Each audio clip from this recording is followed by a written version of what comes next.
Hey there, my name's Tor, and this is basically chapter 2 of the story of Storia Vale. In this part, I'm going to talk about the things that I was able to accomplish in my first summer of owning the Vale. I really wasn't able to be up there all too often, but I spent my long weekends and as much time as possible I was up there camping and trying to get familiar with the area. Also just setting up what I could or starting to do cleanup.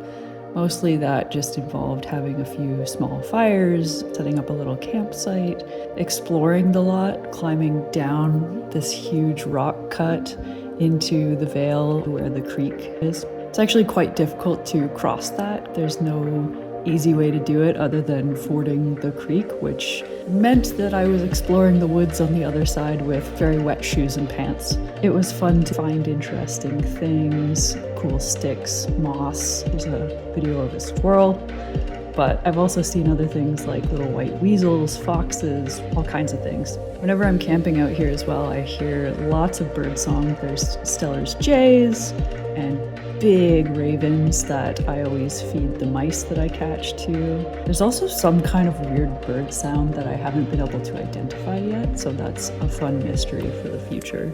I mostly just learned that I really need to keep my toilet paper in a sealed container to keep it safe from squirrels. When the fall rolled around, I ended up having somebody who was kind of a caretaker of the lot out there to help me a bit. So they did a lot of chainsaw work and helped me make a log pile. They also lived in this cool prospector's tent, which gave me a lot of cool ideas for things that I could set up going forward in the future.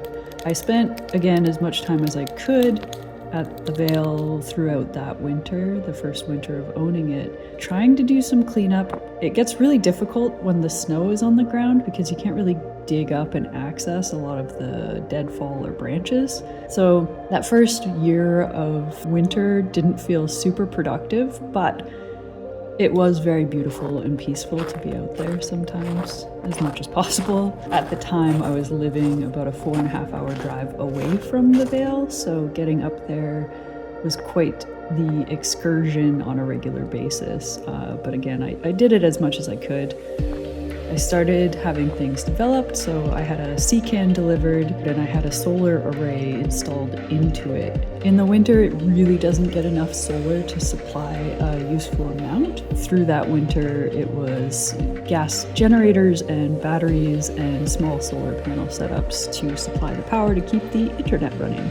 The area is completely off-grid and also has no cell reception. I had to rely on satellite internet for all communications. But again, just puttering away, doing as much cleanup as possible, enjoying the scenery, and making the most of what I felt I could accomplish with my time out there. But overall, that first full year, that first summer, that first winter of owning the Vale was really just a lot of me getting familiar with it, getting comfortable with being out there camping, learning to use a chainsaw and do other things, and developing my ideas for what would be eventually out there.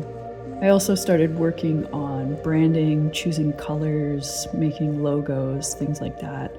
All of the colors that I decided to use as the main colors for Storia Vale Cabin's branding are basically eyedropper picked from the colors of the trees and the tree bark and the surrounding hillsides. The story of Storia Vale continues. This is merely chapter 2 in a march towards progress.